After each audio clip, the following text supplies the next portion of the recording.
Okay, so in the last video we looked at kind of parliamentary procedure basics. This one we're going to look at all the different abilities of parliamentary procedure. And this is not a complete exhaustive list. I mean, Robert's Rules of Order is quite thick.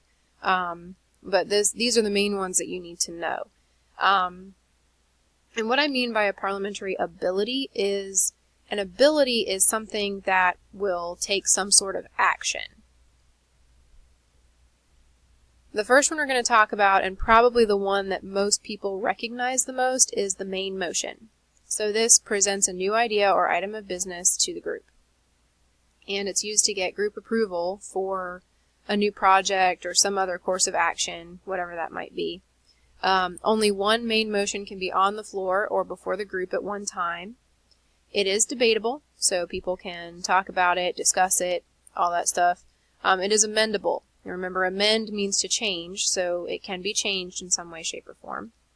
It requires a second, and what the second does is one person will state the motion.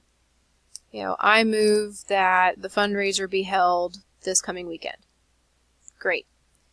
Someone else, not the person that actually stated the motion, but someone else has to say the word second, and that second basically just means that more than one person wants that item of business brought before the group.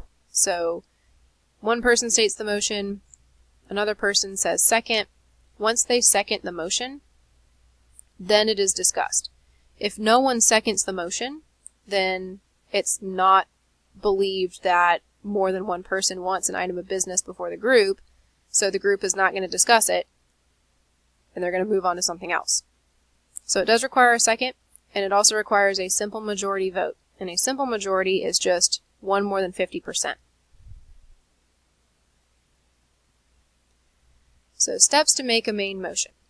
So first, if you are the person, let's say you're the person that is stating the motion, and I'll be the person that seconds it. So you address the presiding officer by saying, Madam President or Mr. President, either one.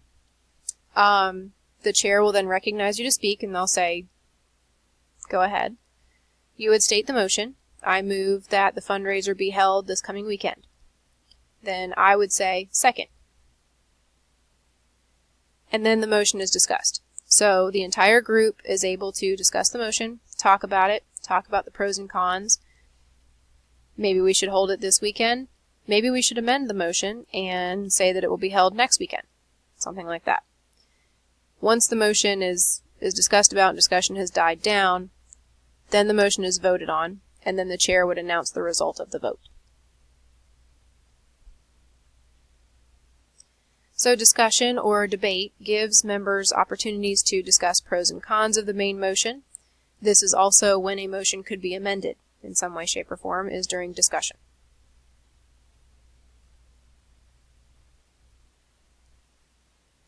There's two main kinds of votes. So a main motion requires a simple majority vote, which is just one more than 50%. Then there's also a 2/3 majority, and a 2/3 majority is 67%. So it is a more difficult vote to get, but this type of vote is used more for motions that are going to have a bigger effect on its members. So, for example, if you are limiting the rights of a member, it would require a 2/3 majority vote. Usually this is used for more important abilities other than just a main motion. There's 4 different methods of voting. So voice voting is the easiest and usually the one that we start with. So voice voting is, saying yes or no. So the chair would say, all those in favor of the motion say yes. You'd hear a chorus of yes throughout the room. And then the chair would say, all opposed, say no. And you would hear probably a smaller chorus of no's throughout the room. And then whichever group is louder gets the vote. There's visual. So the chair could say, all those in favor of the motion, please stand. Or all those in favor, please raise your hand. Could also say, and then once they stand, get a quick vote, sit back down. Then they'd say, all opposed, please stand, get a quick count of them, have them sit back down, and announce the result of the vote that way. Roll call is literally going through every single member by name and calling out their name and saying, all right, member number 1, how do you vote? Member number 2, how do you vote? And so on and so forth. And then there's also secret ballot. And secret ballot is really mainly used in the event of nominating new officers or something else that has to be kept super secretive.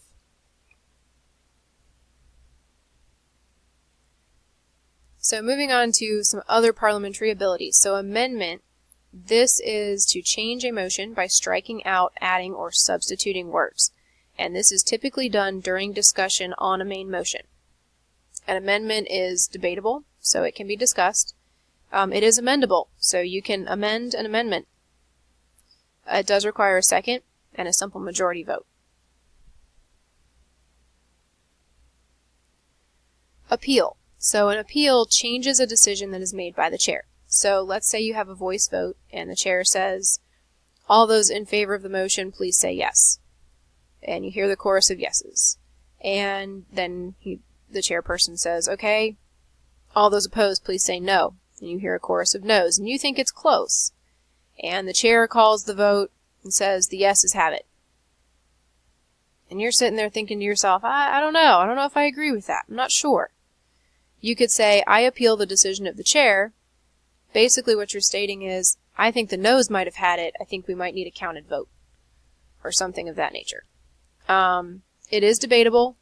It's not amendable. You can't really change it. You either agree with the decision of the chair or you don't. You know, you can't say, I disagree with the decision of the chair, but not if he spins around 3 times. It doesn't really work. It does require a second, also a simple majority vote. Division of the House. So division of the House gets a counted vote. And I like to think of it as you're literally dividing the House or dividing the assembly of members.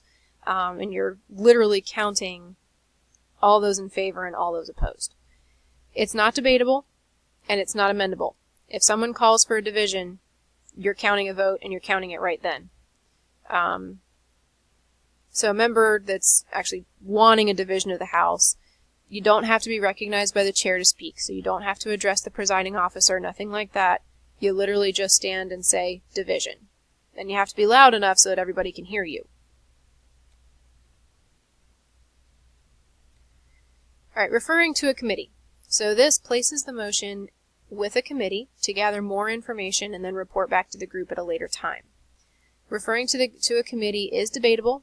It is amendable. So you can say, we refer this motion to a committee to gather information on one specific part.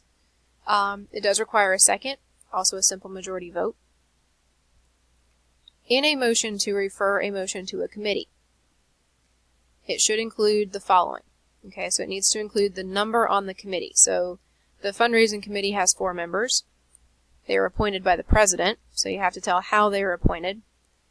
You also have to specify their powers. So they have the power to make changes to this motion.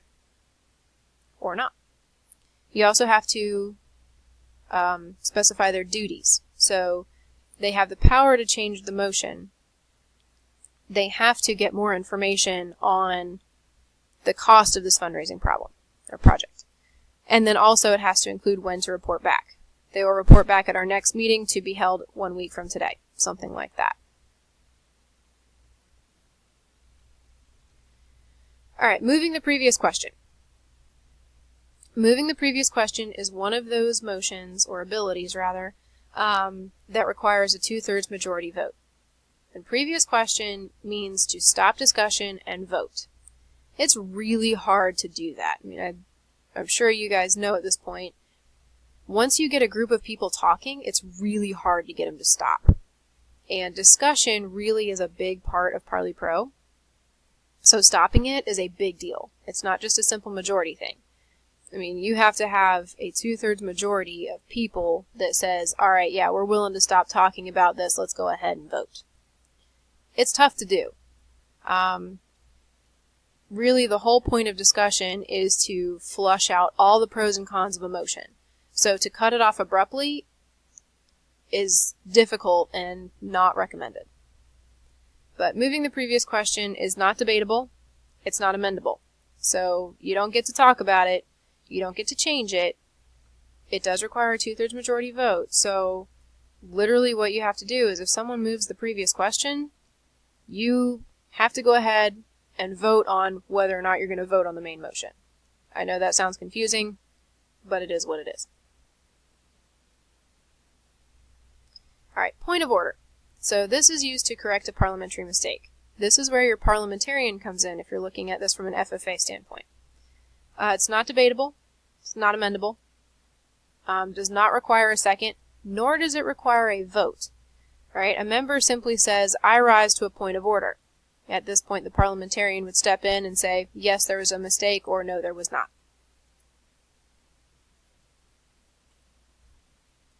Alright, to lay on the table. So this doesn't actually mean that members are going to get up and lay on the table. Okay?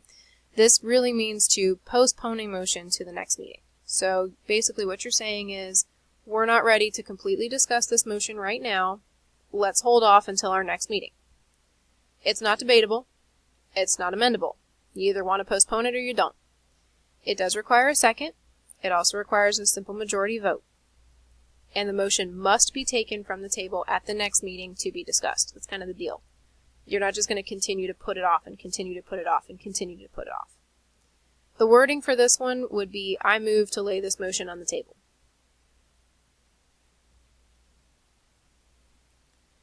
Alright, suspending the rules. So this is used to temporarily suspend the rules or throw the rule book out the window, just for a short period of time. It's not debatable. It's not amendable. It does require a second. It also requires a 2/3 majority vote. If you're going to throw the rule book out the window, you have to be sure that a solid majority of your people are on board with that idea. If you're throwing the rule book out the window, your members could be impacted.